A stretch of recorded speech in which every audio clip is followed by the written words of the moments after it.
2009 সালের পিলখানা হত্যাকাণ্ডের পেছনে ভারতের যোগসাজশ ছিল।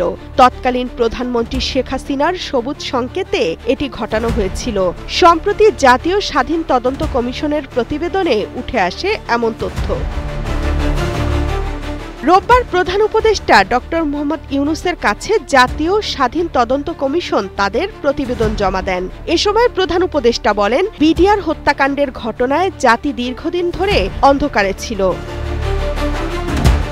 পরে সংবাদ সম্মেলনে কমিশনের প্রধান অবসরপ্রাপ্ত মেজর জেনারেল আ.ল.ম ফজলুর রহমান জানান, এটি ছিল একটি দীর্ঘমেয়াদী পরিকল্পনার ফল। এ ঘটনায় ভারতের সরাসরি সম্পৃক্ততা ছিল এবং তারা চেয়েছিল বাংলাদেশ সেনাবাহিনী ও বিডিআরকে দুর্বল করতে।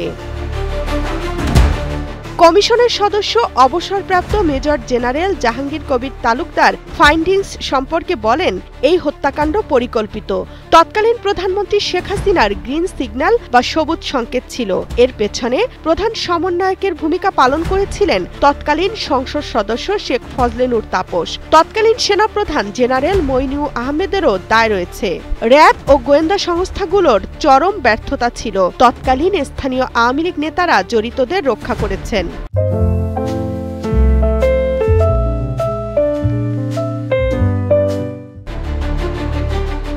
বিডিআর বিদ্রোহে নিহত ব্যক্তিদের স্বজনেরা এখনো ন্যায় বিচারের জন্য লড়াই চালিয়ে যাচ্ছেন। আমরা অপরাধী চিহ্নিত করতে পারছি যারা কিনা পার্শ্ববর্তী দেশে এই মুহূর্তে আছে।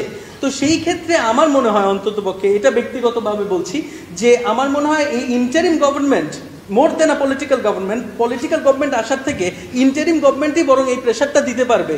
আমি জানি না কতটুকুন তারা আসলে বিচারের আওতায় তাদেরকে নিয়ে আসবে, অন্ততপক্ষে প্রেশারটা দিতে পারবে যে না, ওদেরকে বিচারের আওতায় যেন আনা হয়। ভারতীয় নাগরিকরা যে তখন উপস্থিত ছিলেন এটাও কিন্তু প্রমাণ প্রেস কনফারেন্সে বলেছে। আর একটা হচ্ছে পলিটিক্যাল এলিমেন্ট কারা?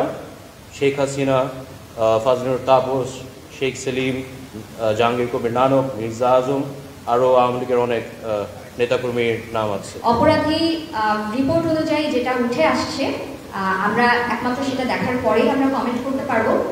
আমাদের প্রতিবেশী দেশের সাথে আমাদের সুসম্পর্ক গড়ে থাকুক, এটাই আমরা চাই, সবার নিরাপত্তাই চাই। সুতরাং রিপোর্টটা আমরা পড়ার আগে এই বিষয়ে আমরা কোনো কথা বলতে চাচ্ছি না। 2009 সালের 25 ফেব্রুয়ারি রাজধানীর পিলখানায় 57 জন সেনা কর্মকর্তা সহ নিহত হন 74 জন। Desk report, Kaler Kantho.